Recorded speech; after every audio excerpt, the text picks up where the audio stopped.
Hello, everyone. Welcome to Therapy Clips with Dr. O. I am from Human Service Consultants. Today, our topic will focus on the relationship between parental AOD use and child maltreatment. AOD stands for alcohol and other drugs. The relationship between parental AOD use and child maltreatment is becoming more evident. The risk to the child increases in a single parent household where there's no other support to diffuse parental stress and protect the child from the effects of parental problems. I have 9 questions that I will discuss with you and give you the answers to. So, number 1, what is the scope of the problem? This means how widespread is the problem in this country? Well, approximately 14 million adult Americans abuse alcohol. The number of illicit drug users exceed 12 million. Illicit drugs include marijuana, cocaine, inhalants, hallucinogens, heroin, and prescription drugs. With more than 6.6 million children under the age of 18 living in alcohol households, and an additional number of children living in households where parents have problems with illicit drugs, a significant number of children in this country are being raised by addicted parents. Child maltreatment, which includes abuse and neglect, has become a national epidemic. More than 1 million children are confirmed each year as victims of child abuse and neglect by Child Protective Services.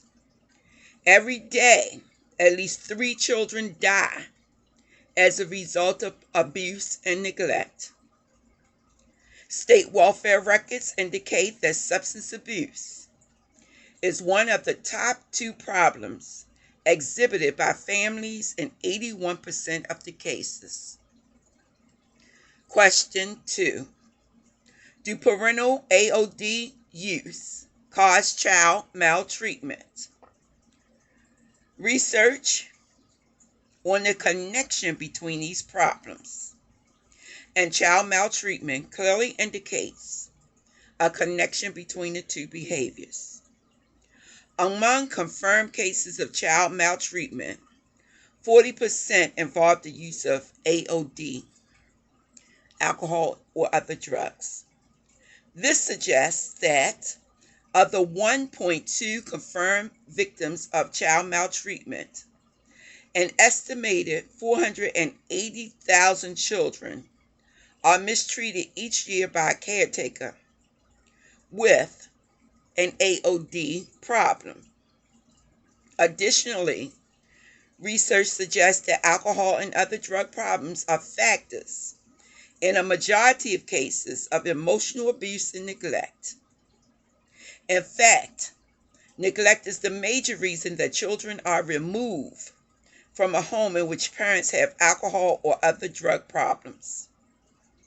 Children in these homes suffer from a variety of physical, mental, and emotional health problems at a greater rate than do children in the general population.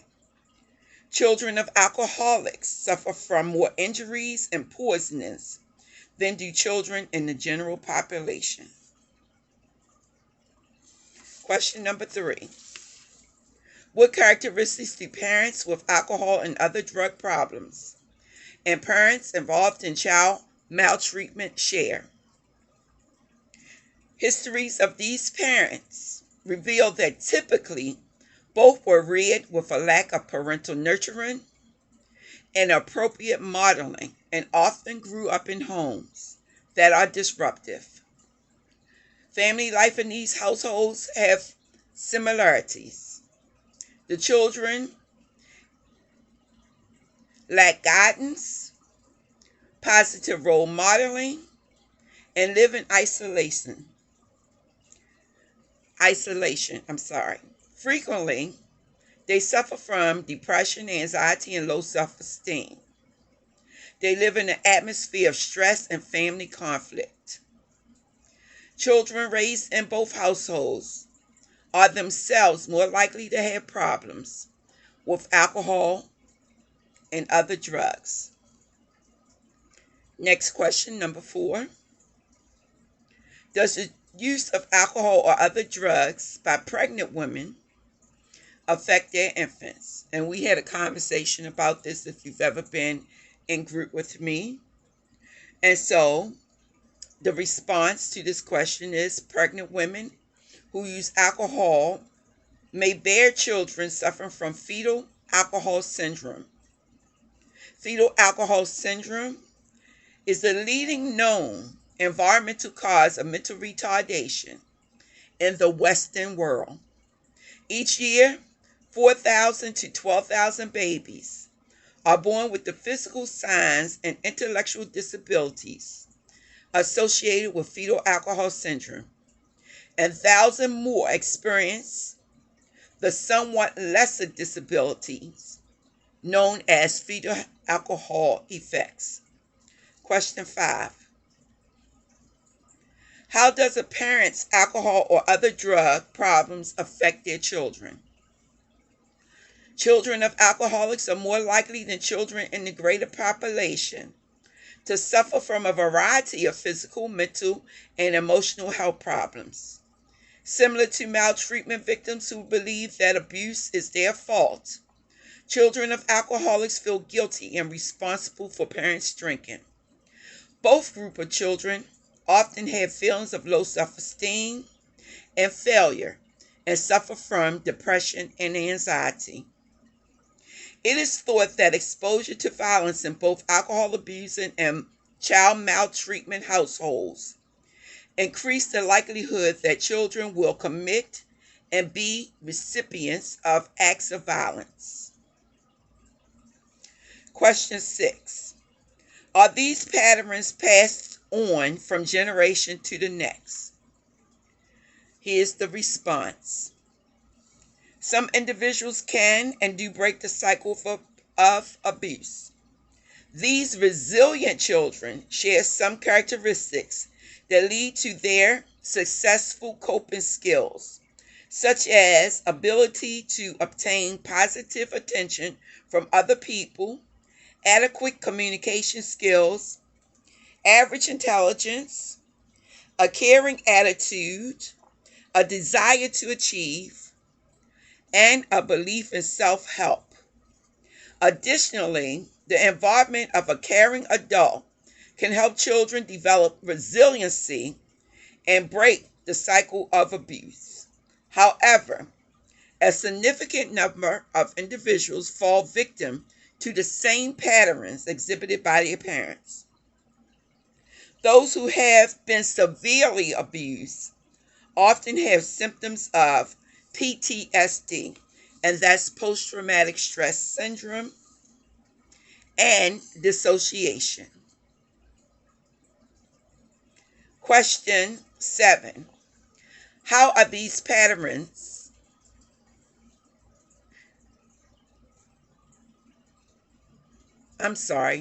let me read that again. Why are these patterns so hard to break? So, here's the response. One explanation for the continuing cycle is the secrecy, denial, and stigma involved in both problems. That's the alcohol and drug use and the child maltreatment. Many child maltreatment cases do not get reported, and many children of alcoholics go unidentified. With both populations, victims often are afraid to speak up because they do not think anyone will believe them. Often, they do not realize that what seems to be normal behavior is indeed maltreatment, and learn to repeat these behaviors in their own families unconsciously. The lack of positive parental role modeling and lack of development of coping skills increase the difficulty of establishing healthy relationships as adults. Question 8. Can we treat child maltreatment when alcohol and other drugs are a problem? Research showed that when families exhibit both of these behaviors, the problems must be treated together in order to ensure a child's safety. Although ending the drug dependency does not automatically end child maltreatment, very little can be done to improve parenting skills until this step is taken. It should be noted that the withdrawal experienced by parents who cease AOD use presents specific risks. The effects of withdrawal often cause a parent to experience intense emotions, which may increase the likelihood of child maltreatment. During this time, lasting as long as 2 years, it is especially important that resources be available to the family. And the final question is, how can we prevent these problems? Aside from promoting awareness of the link between parental alcohol or other drug problems and child maltreatment, and cross-training professionals in the recognition and treatment of both problems, prevention services need to be available for all. Among the preventive efforts, an organization called Prevent Child Abuse America believes to be the most effective if prevention education for all children, adolescents, and young adults are available. That direct access to supportive services for all children of parents with AOD problems before child maltreatment occurs should be available, with an emphasis on validation of feelings, supporting self-esteem, and increasing parenting and prevention education to all new parents. There need to be the access to self-help groups and other supportive services for parents under stress and who are the victims and survivors of abuse. Education for all who work with children and families, including teachers, service providers, pediatricians, and emergency room personnel, regarding the interplay between the parents' alcohol or other drug problems